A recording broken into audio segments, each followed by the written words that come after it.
5 ऐसी आदतें हैं जो आपके पैसे को बिल्कुल बर्बाद करके रख देंगी। चलिए जानते हैं इस वीडियो में।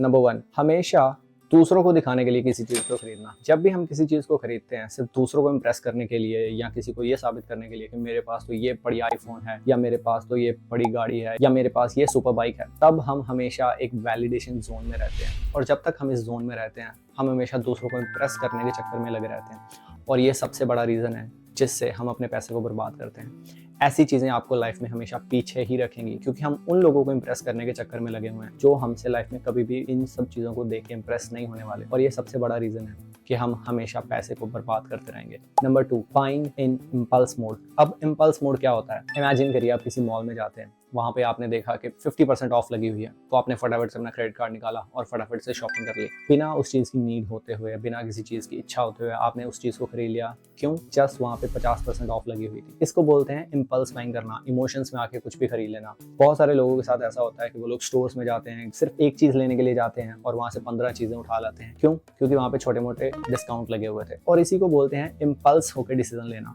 बस इमोशंस में बह के डिसीजन ले लेना, और ये चीज़ें हमेशा आपके पैसे को बर्बाद करती रहेंगी। नंबर 3, अपने क्रेडिट कार्ड की हमेशा मिनिमम अमाउंट को पे कर देना। इमेजिन करिए आपने 10,000 की कोई ट्रांजैक्शन करी है अपने क्रेडिट कार्ड पे और आपकी जो मिनिमम अमाउंट फीस आई है वो जस्ट 200 रुपए आई है। इंस्टेड ऑफ पेइंग फुल 10,000 आपने क्या करा कि बस आपको दिख रहा है कि क्रेडिट कार्ड में एक ऑप्शन है कि आप मिनिमम अमाउंट को पे कर दीजिए ताकि आपके ऊपर कोई चार्ज ना लगे। हालांकि उसमें भी हिडन फीस होती है, पर जो बैंक आपको ये चीजें कभी भी नहीं बताती कि अगर आप अपने क्रेडिट कार्ड के बिल्स को टाइमली पे नहीं करते या अपनी EMIs को टाइमली पे नहीं करते तो उस पे उसी दिन से 35% एनुअल चार्ज लगना शुरू हो जाता है। ये अप्रॉक्सीमेट फिगर हो सकती है, बैंक टू बैंक वेरी कर सकती है, पर रफली इतना चार्ज होना शुरू हो जाता है। और ये चीजें बैंक्स आपको कभी भी नहीं बताती, वो हमेशा उनके रिकॉर्ड्स में रहती हैं और ये चीजें आपसे हमेशा छुपाई जाती हैं। तो ये एक रीजन रहता है जिसकी वजह से बहुत सारे लोग डेट का शिकार हो जाते हैं। नंबर 4 इज डेट्स में स्टक हो जाना। बहुत सारे लोग बोलते हैं कि डेट लेना अच्छी बात है, लोन लेना अच्छी बात है, पर ऑन द अदर साइड मैंने ऐसे लोग देखे हैं जो अपनी लाइफ में लोन लेते हैं और सारी जिंदगी उस लोन को पे करते रहते हैं। मैंने ऐसे बहुत सारे लोग देखे हैं जो अपनी 20s में ही अपना पहला घर ले लेते हैं। क्यों? फिर से वही रीजन, सोशल वैलिडेशन। मैं मानता हूँ कि बहुत सारे लोगों का घर लेना अपना एक सपना है, पर इट डजंट मीन कि आप इतना बड़ा लोन ले लें, अपनी हैसियत इतना बड़ा लोन ले लें कि सारी जिंदगी आप उसको पे करते रहें। क्योंकि जो होम लोन्स रहते हैं वो बेसिकली 20 साल 25 साल के लिए होते हैं। आपकी पूरी जवानी, आपका पूरा मेन पीक टाइम उस लोन को पे करने में निकल जाएगा। इमेजिन आपने 30 लाख का लोन ले लिया तो आपको कम से कम 20-25 साल लग जाएंगे उस लोन की EMIs को देते देते। और जैसे जैसे साल बढ़ते जाते हैं गवर्नमेंट नई नई पॉलिसीज लेती रहती है और इंटरेस्ट रेट्स बढ़ते रहते हैं, इन्फ्लेशन बढ़ती रहती है। आप जितनी मर्जी कोशिश कर लें लेकिन आपकी सारी जिंदगी उस लोन को पे करने में गुजर जाएगी। तो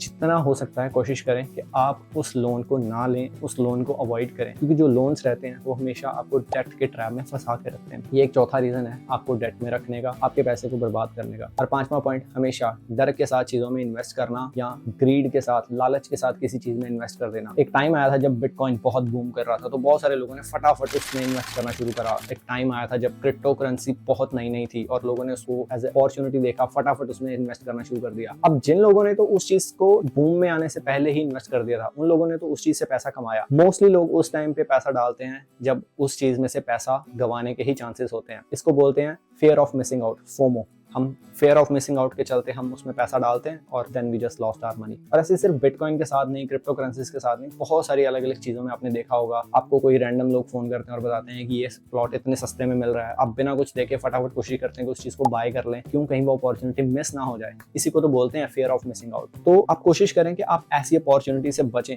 जिससे आपका नुकसान हो सकता है। हमेशा कोई भी बड़ी चीज लेने से पहले आप फैसला करें कि वो चीज सही है, क्या ये चीज मुझे फ्यूचर में नुकसान तो नहीं देगी। अगर आपको वो लगता है कि वो चीज आपको नुकसान दे सकती है तो ट्राई करें उस टाइम पे उस चीज को होल्ड कर लें। कोई इंपल्सिव डिसीजन ना लें, कुछ टाइम तक सोचें और फिर उस चीज पे कोई एक्शन लें। इंस्टेंटली फोन कॉल आई, किसी ने बताया कि ये चीज कर लो या ये चीज बाय कर लो, इतने % ऑफ पे लगी है, फटाफट उस चीज को खरीद लेना, ये बिल्कुल एक बेवकूफी है। आप कोशिश करें हमेशा समझदारी के साथ डिसीजंस लें। कुछ भी करने से पहले आपने जो पैसा इतनी मेहनत से कमाया उसके बारे में सोचें और फिर ही उसके ऊपर एक्शन लें। मैंने एक वीडियो बनाई है 50-30-20 रूल के बारे में, जिसमें आप ये सीख सकते हो कि किस तरह से आप अपने पैसों को बेहतर वे के साथ मैनेज कर सकते हैं। उस वीडियो का लिंक मैं डिस्क्रिप्शन में और आई बटन पे डाल दूंगा ताकि आप उस वीडियो से मैक्सिमम बेनिफिट ले सको और ज्यादा से ज्यादा उस वीडियो से सीख सको कि किस तरह से आप अपनी कम सैलरी को भी ज्यादा बढ़िया तरीके के साथ मैनेज कर सकते हैं। अगर आपको ये वीडियो अच्छी लगी है तो फटाफट से लाइक बटन प्रेस कर दो और अपने बाकी दोस्तों के साथ भी शेयर कर दो।